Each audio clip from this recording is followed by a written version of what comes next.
You're watching Today I Grew Up. Hey howdy, hey partners, if you haven't already, please hit that subscribe button, hit that notification bell as we're on our way to 100,000 subs. I thought I'd do a collection video of my non-movie scale toys. Basically, these are the toys that I have that are not Funko Pop and that are not movie scale toys. These are my action figure collection, which I haven't really reviewed on this channel. So we'll start with Buzz and Woody, and then we'll bring out some more action figures that I have. First, we will start with this Buzz Lightyear. He is an action figure that I found at Disneyland Park in Anaheim, California. I'm lucky to live only an hour away from the theme park, so when I'm there I try to pick up some cool merch items that I see in the store, and this was something I used for my live action Toy Story 2 scene where I needed to put him in one of those pen needle toys so we can get his imprint in there, which worked out really well for that scene. Now this Buzz is pretty cool. I like his head sculpt. It's actually pretty nice for an action figure. His articulation is 360 here on the head, so that is cool. I just found that out. I didn't know you could do that. So he does have good side to side and 360 articulation there. He has no helmet, which is cool, so it's more the open style Buzz look. His buttons actually are really cool, although they don't work. They're really nicely painted, and I like the details of the Space Ranger and Lightyear right there. Here on the arm it says laser. And it's cool, even though it doesn't work, it has the appearance that it could. And then his wrist here does rotate 360. He doesn't have elbow articulation, and his arms don't really do anything else but 360 here and 360 at the wrist. So that's pretty cool though. And in the back, there's no wings that pop out, but at least it has like painted details. And he does rotate here at the waist, so that is pretty cool. I think he was only $10. I believe he only cost $10, and they do have a Woody version, which I don't have, so I might pick that up next time I'm at the park. And at the bottom it says Andy, which is cool because I bought this in 2021, so it's pretty nice that we still have that, and it's official from Disney Pixar. I don't know who actually makes it. I'm sure the Disney store. This is where they would sell it there in the theme park, but I think it's a park exclusive because I've never seen this in the Disney store. He has limited articulation on the ankle here, and there's no up and down, really, it's just side to side, and it kind of stops there. And then his legs, he just has, actually his legs don't move. His legs don't move at all, just his feet, his waist, his arms, and his head, which is enough, and I think it's a pretty cool action figure from Disneyland. Now this Woody is funny with his expression.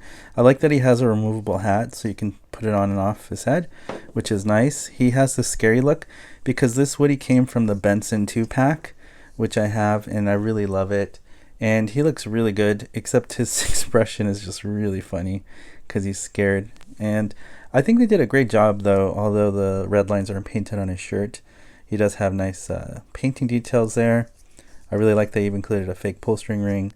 And even his holster here, even though it's not painted, it does swivel a little bit, which is nice. And he does have leg articulation. So Mattel did a great job with this one. They made this one. There's nothing on the bottom of the boot, and it does swing out really, really nice here, 360. So he has a lot of articulation actually for an action figure, and even at the elbow, his hand 360. So yeah, it's a pretty good action figure for posing, and I really like this one. Definitely has more posability than the Disney Parks exclusive one. So Mattel did a great job here with this Woody, even though he's has this scared look on his face. It's just a fun action figure to have for Woody. I think it's awesome. Next we have Emo Woody, and you know what's funny? I realized I still have his hat, so I kept the hat. So this is what Emo Woody looks like with a hat on. And the reason why I made this was because I made a funny Toy Story skit on my channel where Woody had a nightmare and he dreamt that he accidentally killed Buzz, so he got depressed and he turned emo and started listening to emo music, and then he went to a therapist. If you haven't seen that video, it's really funny, and click this card right here in the corner of your screen. It'll take you to that funny comedy sketch video that I made. But this is Emo Woody. Inspiration for this Woody for emo-ness comes from Frank Iero from My Chemical Romance. He kind of looked like this, and I really like that band and that guitar player, so that's where that it looks like a neck tattoo right there, an earring, and just the red eye makeup, and this looks like hair. I just got acrylic paint and I painted it. I just wanted to make him look like Woody still, but then also make him look like emo and dark and depressed. Basically, that's what I painted on him, and I think it looked pretty cool. I think it's fun, something creative that I came up with, and I thought it was a a funny Woody to paint up for fun. Now I realize I should get a Disney Parks Woody to match my Disney Parks Buzz back there. So next time I go to Disneyland, I will try to pick one of those up.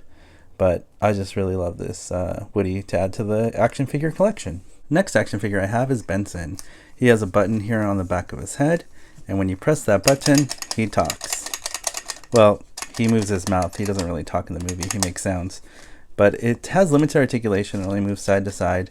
But I like that you can make him look creepy by opening up his mouth. Everybody subscribe to Today I Grew Up. And I like his bow tie. That is really cool. Mattel did a good job with this. It does really look like the character. Loads of articulation here. And his legs, though, are too skinny. And the problem with him is when he was packaged, he was like this. So he's prone to falling over, because I remember when I was doing the Toy Story Squid Game video on my channel, he just kept wanting to fall over, because there's just something, I don't know, about these joints that he's kind of top heavy. So you have to put him just right because he falls. And yes, I do have 2 of them because I felt like I needed at least 2 to stand next to Gabby. So I really like these Bensons. They are really cool action figures for my collection. Next we have Gabby. This is made from Mattel. It's actually a pretty rare action figure. It was from the 7-inch scale line, although I think it's a little bit bigger than that. It's got a squishy kind of dress. No fabric. Everything's hard plastic. She does have some articulation. The arms just basically twist at the wrist and go up and down. And there's no other articulation down here. The legs just go front and back like this. And there's no other knee joint articulation or anything else. It's a pretty solid action figure. Very heavy, durable plastic. She can definitely do Us Toys See Everything. So yeah, she's a pretty creepy little action figure. At the same time, there's just something about her that looks like she's happy. And it does even have a fake pull string right there. And the appearance of the polka dots, but they should have been painted white. They were not, but at least they're still there. I guess I can customize that, but I don't really want to customize these little action figures too much, unless I'm doing a skit like my Emo Woody. But it's a really cool action figure, and then she goes really well with Benson. Next, we got Combat Carl, a recent acquisition from Mattel. I really love him. He's awesome. And I even got this little Combat Carl Jr. This one I found on eBay. And they both have removable hands, which is really funny, but I think they're really awesome action figures. I've always wanted to own a Combat Carl from Toy Story of Terror because I really love that short. And it was cool to see Combat Carl Jr. come back for Toy Story 4. He was in that, but they both are very similar, except obviously their skin color is a little different. They're totally different action figures, but they're both made by Mattel.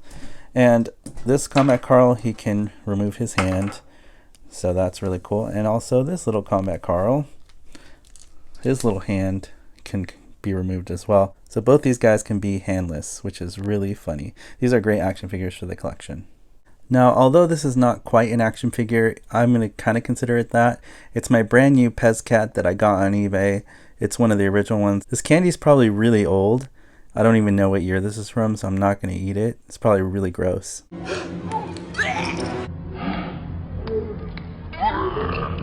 Here's the back of the package. I think it was only like $7 including shipping, which I really loved, and I thought that was really a good price, so that's why I finally picked this up. So here's Pez Cat from Toy Story of Terror short, and I really love it. I think it looks just like the movie. It even functions just like a normal Pez does. You put your Pez candy. I like that it says Pez on the side. It's awesome because it's very true to the short, and it's a great addition to my Toy Story of Terror collection that I'm starting to build up now with my Combat Carl Jr. The next action figure I have is from Mattel again, and this is my stretch figure. This recently came out from Mattel, and it's actually really hard to find. Some collectors are having trouble finding it. I love the tentacles. I love the upgrade of how the bendy wires bend really well. The smiley face reminds me of the promotional photos from Toy Story 3. I remember of seeing Stretch the first time. And I think it's a really cool action figure to add to the rest of this action figure collection. The next action figure I have in my collection is this Rocky Gibraltar, which I really love. I wish that Mattel would have given us a movie accurate sized one, although this is a close one. I did have to paint this red detail myself on the boot because it did not come that way. It should have, but it's okay. That's a little customization that was easy for me to do. And I just love the articulation on this guy. Sometimes he is hard to stand up, but I have Tinker weights, so we can put those in his hands, which is fun. So he can hold those. Even though this Rocky is not movie accurate size, it still looks really cool. and it's a nice display piece for the rest of my Toy Story action figure collection. And the last action figure in my collection from Toy Story action figures that I have is this custom in Minton box Stinky Pete. Never been opened, but that's a lie. He's been opened before. I added my own custom mod with the plastic windows. He actually did not come with this plastic window. I added it myself. I added that little pickaxe in the background with the electrical tape. It did come with the pickaxe, but I taped it. And then I made a door here with tape that you can just kind of peel back a little bit. And you can open it to reveal Stinky Pete in his box, which is pretty fun. And he's a really good action figure. He's got loads of articulation as well for a little chubby man. I love his fake pull string right there. But it's a fun action figure. I think he looks best in the box, obviously, because that's how we know him in Toy Story 2. And I just really love making this custom box. Mattel gave us the box, but I had to cut it to make it look like this good. This back print right here, I actually searched on Google to find it, and I found it. So that was a cool, lucky find. But other than that, this is a really cool action figure. And it makes me kind of want to collect more Toy Story action figures, because I used to only collect movie scale things. But with time, I'm just such a big fan of Toy Story, I just want to get more stuff. I hope you partners enjoyed a look at my action figures that are not movie scale. Although some of these might be close to movie scale, they are not movie scale. These are just regular action figures that are representations of the Toy Story characters that we love, just in action figure form, and they've been fun for me to collect and use for videos on this channel. Let me know in the comment section below, which one's your favorite Toy Story action figure that you see here in my collection? Which one should I still collect to add to this collection? And also, what's your favorite Toy Story action figure that you have in your collection? As always, partners, thank you so much for watching, liking, and commenting on these videos. It really helps me out. If you want to help support to get us to 100,000 subs, all you gotta do is hit that subscribe button, hit that notification bell so you're alerted for future videos on this channel, and I'll see you partners on the next video review. You weren't the real Buzz Lightyear, you're an action figure! You are a sad, strange little man. You are a sad, strange little man. You are a child's plaything! Hey, Ham, look, I'm Picasso. I don't get it.